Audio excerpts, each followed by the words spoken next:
नमस्कार दोस्तों, स्वागत है आपका A to Z स्टोरीज अद्भुत ऑफिशियल पर। साधु संत फकीर गुरु रहबरों की सदा ही जय जयकार। भैरव विज्ञान तंत्र सूत्र विधि 34। इससे पहले कि आप इस विधि को सुनने में खो जाओ, आप चैनल को सब्सक्राइब कीजिए और बेल आइकन को जरूर दबाइए। भैरव तंत्र विज्ञान सूत्र विधि 34 में शिव पार्वती से कहते हैं, जब परम रहस्य में उपदेश दिया जा रहा हो उसे श्रवण करो। अविचल अपलक आंखों से अविलंब परम मुक्ति को उपलब्ध हो जाओ। जब परम रहस्य में उपदेश दिया जा रहा हो उसे श्रवण करो। ये एक गुहम विधि है। इस गुहम तंत्र में गुरु तुम्हें अपना उपदेश या मंत्र गुप्त ढंग से देता है। जब शिष्य तैयार होता है तब गुरु उसे उसकी निजता में वक परम रहस्य या मंत्र संप्रेषित करता है। वे उसके कान में चुपचाप कह दिए जाएगा, फुसफुसा दिया जाएगा। ये विधि उस फुसफुसाहट से संबंध रखती है। जब परम रहस्य में उपदेश दिया जा रहा हो उसे श्रवण करो।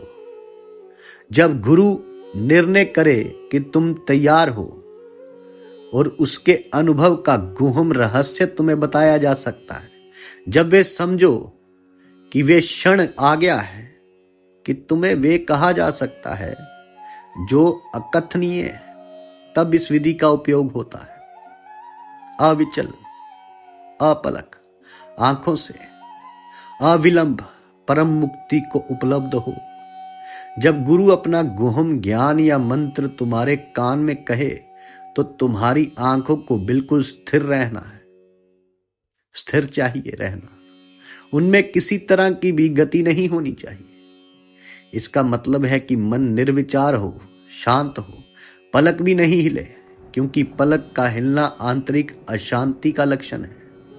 जरा सी गति भी ना हो, केवल कान बन जाओ, भीतर कोई भी हलचल ना रहे और तुम्हारी चेतना निष्क्रिय खुली ग्राहक की अवस्था में रहे, गर्भ धारण करने की अवस्था में। जब ऐसा होगा, जब वे क्षण आएगा जिसमें तुम समग्रता रिक्त होते हो, निर्विचार होते हो, प्रतीक्षा में होते हो, किसी चीज की प्रतीक्षा में नहीं, क्योंकि वे विचार कहना होगा, बस प्रतीक्षा में। जब ये अचल क्षण, ठहरा हुआ क्षण घटित होगा, जब सब कुछ ठहर जाता है, समय का प्रवाह बंद हो जाता है और चित्त समग्रता रिक्त है, तब अमन का जन्म होता है और अमन में ही गुरु उपदेश प्रेषित करता है।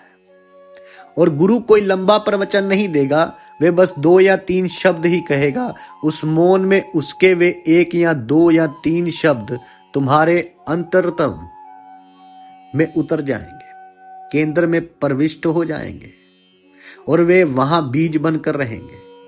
इस निष्क्रिय जागरूकता में, इस मौन में अविलंब परम मुक्ति को उपलब्ध हो। मन में मुक्त होकर ही कोई मुक्त हो सकता है। मन से मुक्ति ही एकमात्र मुक्ति है और कोई मुक्ति नहीं है। मन ही बंधन है, दासता है, गुलामी है। इसलिए शिष्य को गुरु के पास उस सम्यक क्षण की प्रतीक्षा में रहना होगा जब गुरु उसे बुलाएगा और उपदेश देगा। उसे पूछना भी नहीं है, क्योंकि पूछने का मतलब चाह है, वासना है। उसे अपेक्षा भी नहीं करना है, क्योंकि अपेक्षा का अर्थ शर्त है, वासना है, मन है। उसे सिर्फ अनंत प्रतीक्षा में रहना है। और जब वे तैयार होगा, जब उसकी प्रतीक्षा समग्र हो जाएगी, तो गुरु कुछ करेगा। कभी कभी तो गुरु छोटी सी चीज करेंगे और बात घट जाएगी। और सामान्यतः यदि शिव 112 विधियां भी समझा दें तो कुछ नहीं होगा, कुछ भी नहीं होगा, क्योंकि तैयारी नहीं है। तुम पत्थर पर बीज बो तो क्या होगा? उसमें बीज का दोष भी नहीं है। ऋतु के बाहर बीज बोने से कुछ नहीं होता, उसमें बीज का दोष नहीं। सम्यक मौसम चाहिए, सम्यक घड़ी चाहिए, सम्यक भूमि चाहिए, तो ही बीज जीवित हो उठेगा, रूपांतरित होगा। तो कभी कभी छोटी सी चीज काम कर जाती है। उदाहरण के लिए लीची ज्ञान को प्राप्त हुआ जब वे अपने गुरु के दालान में बैठा था। गुरु आए और हंसे। गुरु ने लीची की आंखों में देखा और ठहाका मारकर हंस पड़े। लीची भी हंसा, गुरु के चरणों में सिर रखा और वहां से विदे हो गए। लेकिन वे 6 वर्षों से मौन प्रतीक्षा में रहा। वे दालान 6 वर्षों तक उसका घर बना था। गुरु रोज आते थे और लीची को आंख उठाकर भी नहीं देखते थे और वे वहीं रहते थे। 2 वर्षों के बाद उन्होंने पहली बार उसे देखा। जब और 2 वर्ष बीते तो उसने उनकी पीठ थपथपाई और लीची प्रतीक्षा करता रहा। 6 वर्ष पूरे होने पर गुरु आए और उसकी आंख में आंख डालकर जोर से हंसे। अवश्य ही लीची ने इस विधि का अभ्यास किया होगा। जब परम रहस्य में उपदेश दिया जा रहा हो, उसे श्रवण करो। अविचल अपलक आंखों से अविलंब परम मुक्ति को उपलब्ध हो जाओ। गुरु ने देखा और हंसी को अपना माध्यम बनाया। वे महान सद्गुरु थे। सच तो यह है कि शब्द जरूरी नहीं थे, मात्र हंसी से काम हो गया। अचानक वे हंसी फूटी और लीची के भीतर कुछ घटित हो गया। उसने सिर झुकाया, वे भी हंसा और विदा हो गया। उसने लोगों को बताया कि मैं अब नहीं हूं, कि मैं मुक्त हो गया। वे अब नहीं था। यही मुक्ति का अर्थ है। तुम मुक्त नहीं होते, तुम अपने से मुक्त होते हो। और लीची ने बताया कि यह कैसे हुआ। वे 6 वर्षों तक प्रतीक्षा में रहा। यह लंबी प्रतीक्षा थी, धैर्यपूर्ण प्रतीक्षा थी। वे दालान में बैठा रहता था। गुरु रोज ही आते थे और वे ठीक घड़ी की प्रतीक्षा करते कि जब लीची तैयार हो जो तो वे कुछ करें। और 6 वर्षों तक प्रतीक्षा करते करते तुम ध्यान में उतर ही जाओगे। और क्या करोगे? लीची ने कुछ दिनों तक पुरानी बातों को सोचा विचारा होगा, लेकिन वे कब तक चलेगा? अगर तुम मन को रोज रोज भोजन ना दो तो धीरे धीरे मन ठहर जाता है। एक ही चीज को तुम कितने दिनों तक बार बार चबाते रहोगे? वे बीती बातों पर विचार करता रहा।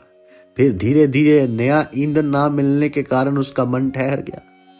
उसे ना पढ़ने की इजाजत थी, ना गपशप करने की। उसे घूमने फिरने की और किसी से मिलने की भी मनाही थी।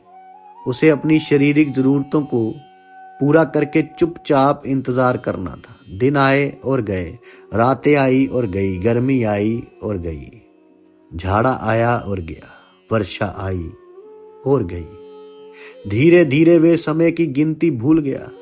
उसे पता नहीं था कि वे कहां कितने दिनों से टिका था। और तब एक दिन सहसा गुरु आया और उसने लीची की आंखों में झांका। लीची की आंखें भी सहसा ठहर गई होगी, अचल हो गई होगी। यही क्षण था 6 वर्षों की तपस्या के फल का। 6 वर्ष लगे इसमें। उसकी आंखों में जरा भी गति नहीं थी। गति होती तो वे चूक जाता। सब कुछ मौन हो चुका था। और तब अचानक अट्टहास, गुरु पागल की तरह हंसने लगे और वे हंसी लीची के अंतरतम से सुनी गई होगी, वहां तक पहुंच गई होगी। तो जब लीची से लोगों ने पूछा कि तुम्हें क्या हुआ, तो उसने कहा, जब मेरे गुरु हंसे सहसा मुझे प्रतीत हुई कि सारी संसार एक मजाक है। उनकी हंसी में से संदेश था कि सारा संसार महज एक मजाक है, नाटक है। उस प्रतीति के साथ गंभीरता विदा हो गई। अगर संसार एक मजाक है तो फिर कौन बंधन में है और किसे मुक्ति चाहिए? लीची ने कहा कि अब बंधन नहीं रहा। मैं सोचता था कि मैं बंधन में हूं और इसलिए मैं बंधन मुक्त होने की चेष्टा करता था। गुरु की हंसी के साथ बंधन गिर गया। कभी कभी इतनी छोटी छोटी बातों से घटना घट गई है कि उसकी तुम कल्पना भी नहीं कर सकते। ऐसी अनेक जैन कहानियां हैं। एक जैन गुरु मंदिर के घंटे की आवाज सुनकर संबोधि को प्राप्त हो गए। घंटे की आवाज सुनते सुनते उनके भीतर कुछ चकनाचूर हो गया। एक जैन साध्वी पानी की बहेंगी डो रही थी और ज्ञान प्राप्त हो गई। एकाएक बांस टूट गया और घड़े फूट गए। उसकी आवाज, घड़ों का फूटना, पानी का बहना और साध्वी आत्मा उपलब्ध हो गई। क्या हुआ ऐसा? तुम बहुत से घड़े फोड़ दे सकते हो और कुछ नहीं होगा, लेकिन साध्वी के लिए ठीक क्षण आ गया था। वे पानी भरकर लौट रही थी। उसके गुरु ने कहा था, आज रात मैं तुम्हें गुहम मंत्र देने वाला, इसलिए जाकर स्नान कर ले और मेरे लिए 2 घड़े पानी ले आ। मैं भी स्नान कर लूंगा और तब तुम्हें वे मंत्र बताऊंगा जिसके लिए तुम इंतजार कर रही थी। साध्वी जरूर आह्लादित हो उठी होगी कि सौभाग्य का क्षण आ गया। उसने स्नान किया, घड़े भर और उन्हें लेकिन वापस चली। स्नान किया, घड़े भरे और उन्हें लेकर वापस चली।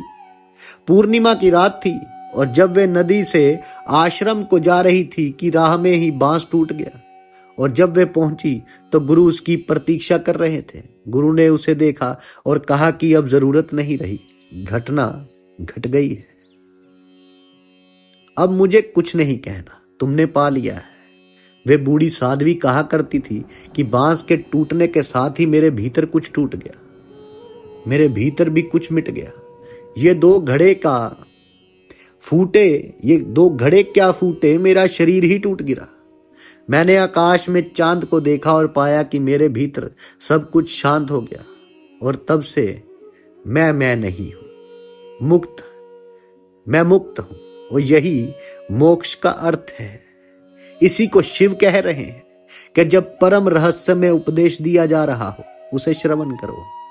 अविचल अपलक आंखों से अविलंब परम मुक्ति को उपलब्ध हो जाओ। साधु संत फकीर गुरु रहबरों की सदा ही जय जयकार। आप सबका धन्यवाद। आप सबके भीतर बसे उस परमात्मा को मेरा प्रणाम।